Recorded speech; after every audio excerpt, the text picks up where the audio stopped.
Hello everyone, and welcome to this episode of Woman Fully Alive. I'm your host, Madeline Eames, and I am so glad that you are here.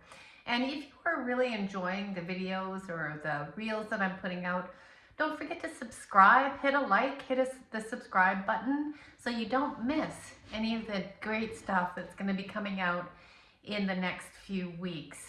So my devotion is really to helping women at midlife rebirth themselves into a version that is in alignment with who they truly are. Now, my journey to this point was not a straight line like many of you. It was definitely a windy spiral road.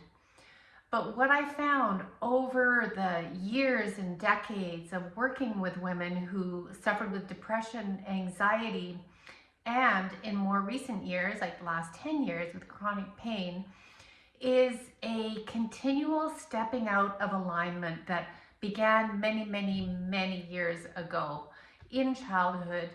And the research now is really backing up the fact that when we continue to abandon ourselves, to bypass ourselves, to really always try to be nice, try to be a good person, as opposed to being real, we pay for it.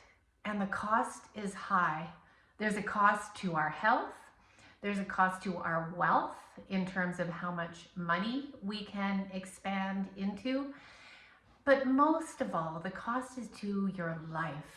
Because let's face it, at the end of the day, at the end of the road, you will not be looking back and regretting the things that you took a chance on, regretting the things that you did.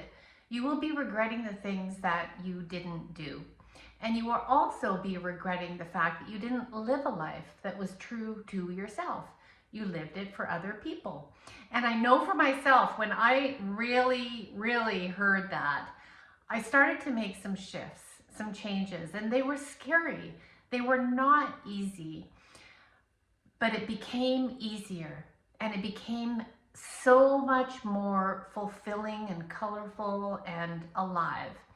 And that's the journey that I want to take you on with Women Fully Alive.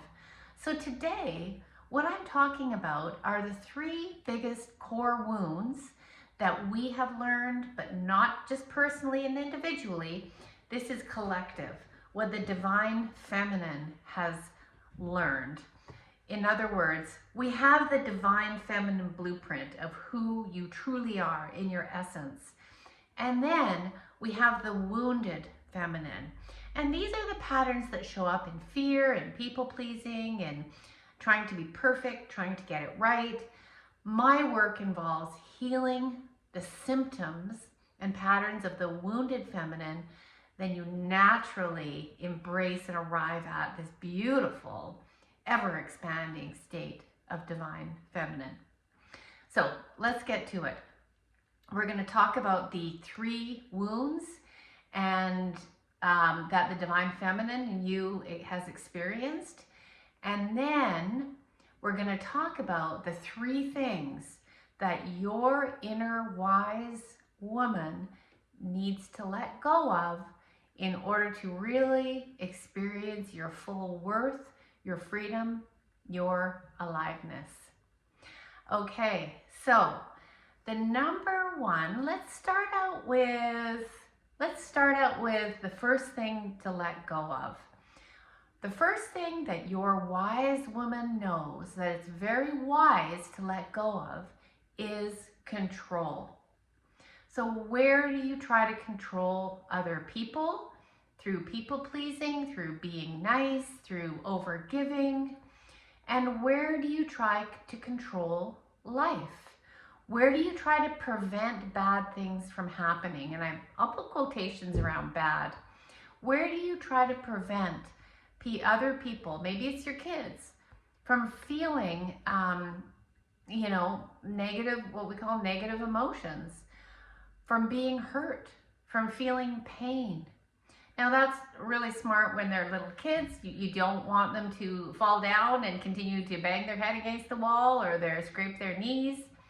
But when they get older, Everyone, including you, needs to go through some level of suffering to really find out what they're made of and really to be able to develop some grit and some power. So where are you trying to control? This is a really good question. And when you realize what you're trying to control, just try to let it go. Let go of control and trust life. Yes. So this goes back to our wound of persecution. This is something that is in women's bones. The fear of being left out, of being punished, of being called names, of being excluded, of being shunned, of being not liked, of being not approved of. So just check that out. Just check out where you worry about that, about being judged or singled out. And it propels us into that energy of control so we don't have to feel that. But here's the thing, when you start letting go of control and you see that the people coming forth to judge you, they're probably always going to judge you for something, but you will see how small you've been keeping yourself because you're worried about their judgment. You will not be punished, you will not be persecuted, but you'll probably be judged and criticized by those people.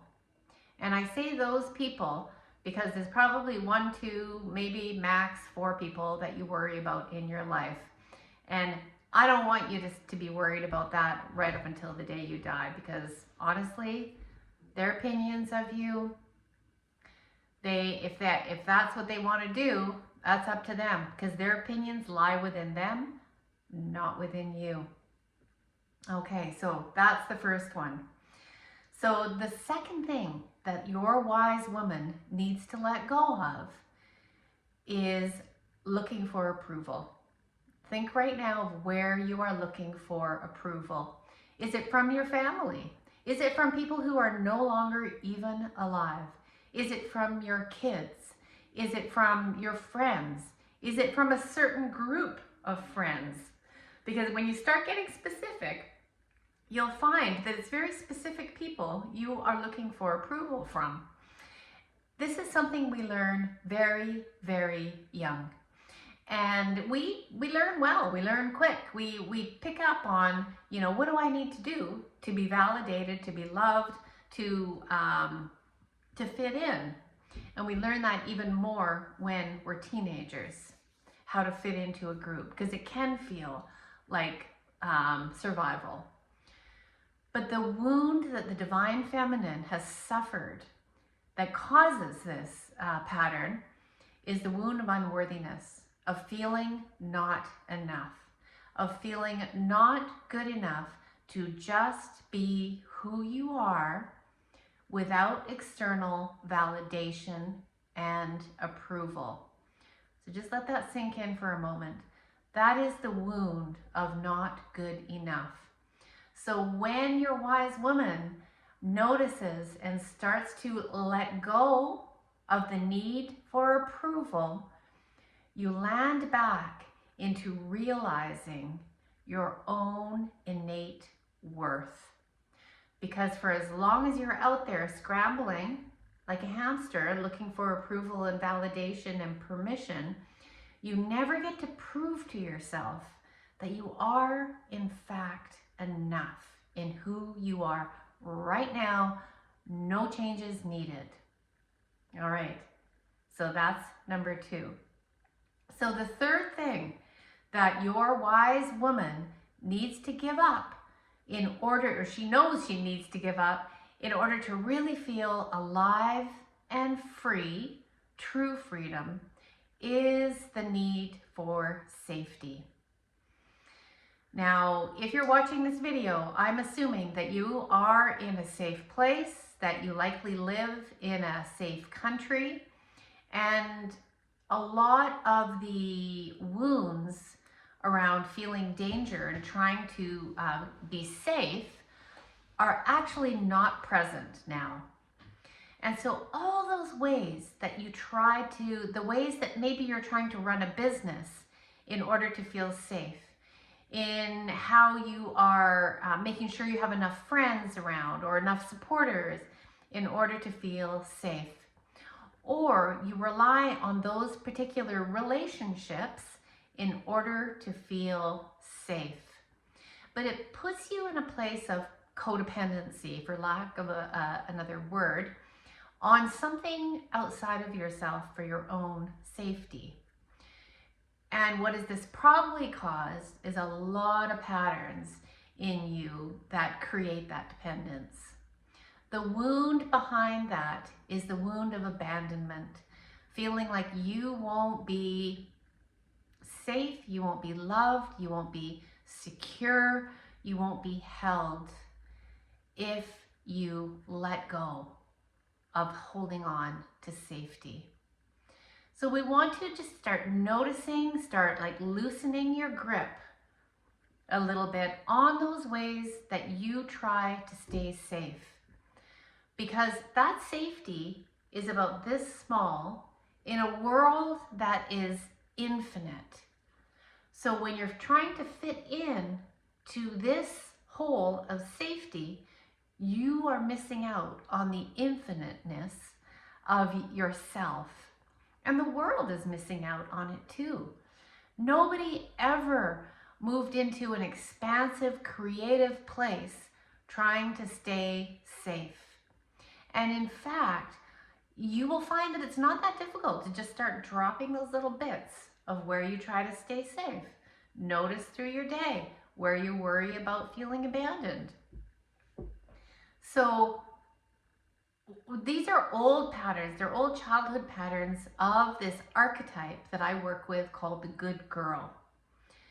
Your good girl, if you've watched this far, is ready to grow up.